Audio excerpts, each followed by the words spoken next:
Rain slammed against the windows of the Walker house, while Emma Walker stared through the darkness from 30 feet above the ground, hidden inside the branches of an old oak tree, shaking, trying not to breathe too loud. Below her, flashlights moved across the backyard, slowly, carefully, like predators hunting wounded animals. One of the masked men stopped directly beneath her branch. Emma froze. Mud covered her hands. Rain soaked her hoodie, and clutched tightly against her chest was a small brown package people were apparently willing to kill for. Then the man below spoke quietly into his radio. "She still has it." Emma's heart nearly stopped, because she suddenly realized something horrifying. They weren't searching randomly.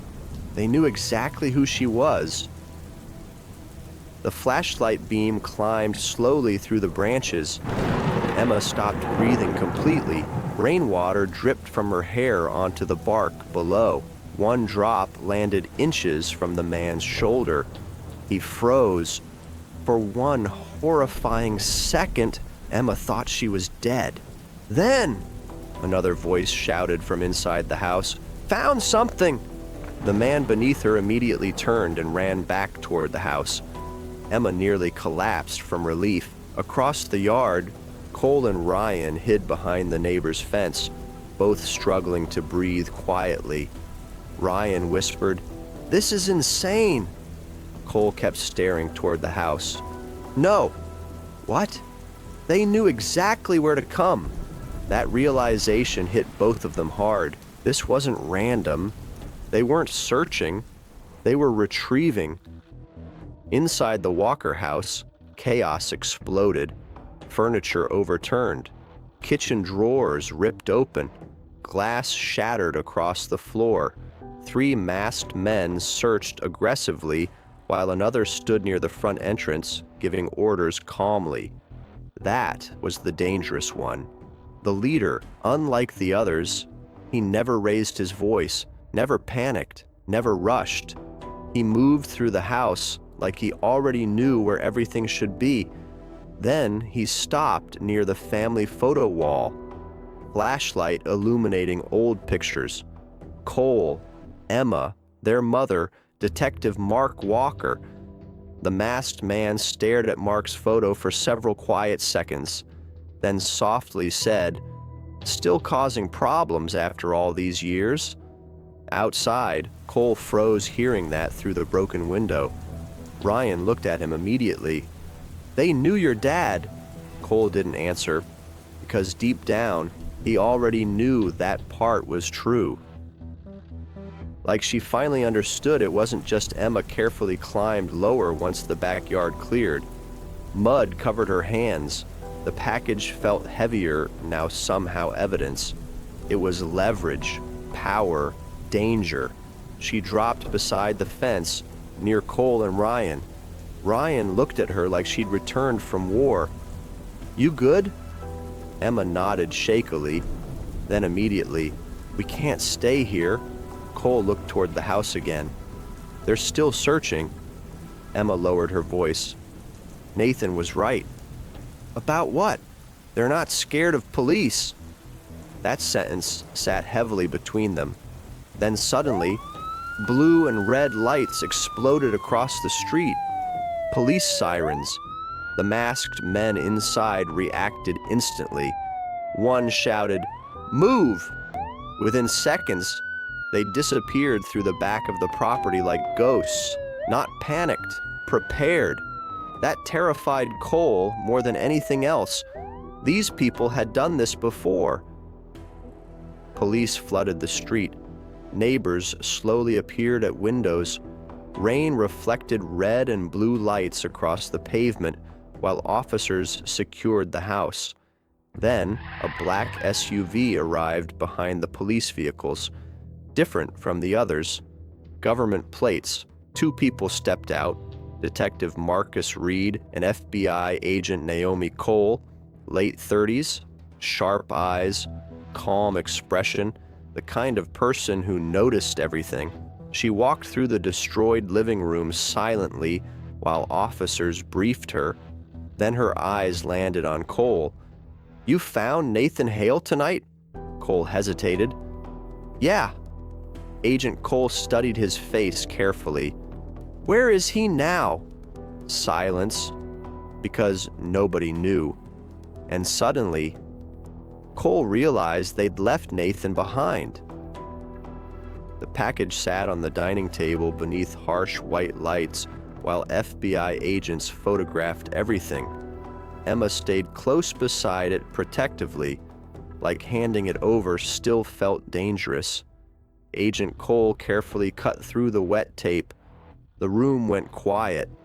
Inside were photographs, financial records, burner phones, encrypted drives, and classified government documents. Detective Reed frowned. "What exactly am I looking at?"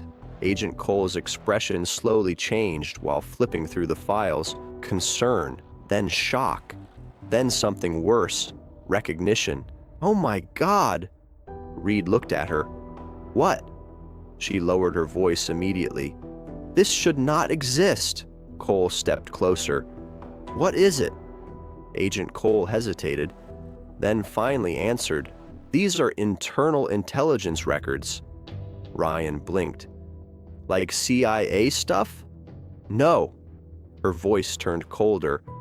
"Off-book operations." She pulled out another file, then froze completely. Cole noticed it immediately. "What?" Agent Cole slowly looked up at him. "This file belonged to your father." The room went silent. Rain hammered softly against the windows while Agent Cole opened the damaged file carefully. Inside were crime scene photos, bank transfers, surveillance images, and dozens of names blacked out with marker. "Your father wasn't killed in a car accident," she said quietly. Cole felt the world tilt sideways. Ryan stared at him. Emma slowly sat down. Agent Cole continued carefully.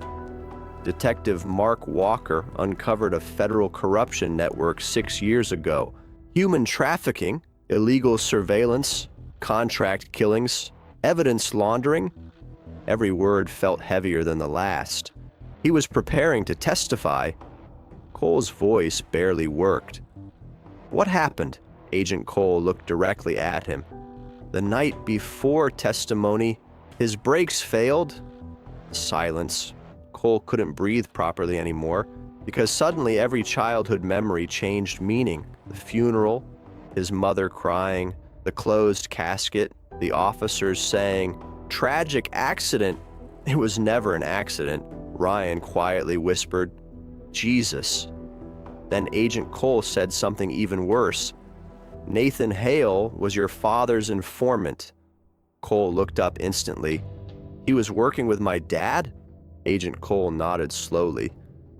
"And now everyone connected to that case is disappearing." Detective Reed entered from another room holding something. A mask, black tactical fabric soaked from rainwater. "We found this behind the property." Then another officer dragged someone inside, handcuffed, bleeding from the forehead. Cole froze instantly. It was their neighbor, Mr. Bennett, the quiet, middle-aged man who waved every morning while mowing his lawn. Ryan stared in disbelief.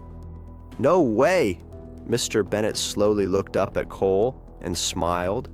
That smile was somehow worse than violence. "You kids should have stayed away from the phone booth." Emma stepped backward immediately. Cole felt sick. "You followed us?" Mr. Bennett laughed softly. "You really think Nathan meeting you was coincidence?" The room went still. Agent Cole narrowed her eyes. "What does that mean?" Mr. Bennett leaned back calmly. "Nathan wanted witnesses." Cole's stomach dropped. No, that couldn't be true. But then suddenly, pieces started connecting. Nathan opening the door too easily, the package ready immediately, the FBI instructions, the questions about his father. Ryan whispered, "Bro." Cole looked completely shattered now, because maybe none of this had been random. Maybe Nathan Hale knew exactly who he was from the beginning. 2:14 a.m., Agent Cole inserted one of the recovered drives into her laptop. Static flickered across the screen. Then, Nathan Hale appeared on video, bruised, exhausted, looking directly into the camera. "If you're watching this, then they found me." The room went silent instantly. Nathan continued, "My name is Nathan Hale. I worked with Detective Mark Walker investigating a protected network operating inside federal systems." Photos appeared beside him on screen. Politicians, judges, federal contractors, police officials. Nathan's voice shook slightly. "Your father was one of the last honest men I ever met."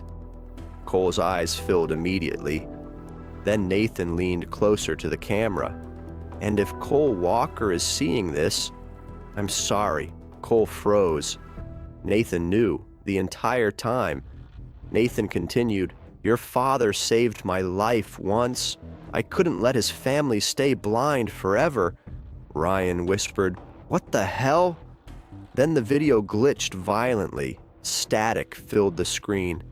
Nathan looked suddenly terrified because someone off camera had entered the room. Then his final words, "They're already inside the bureau."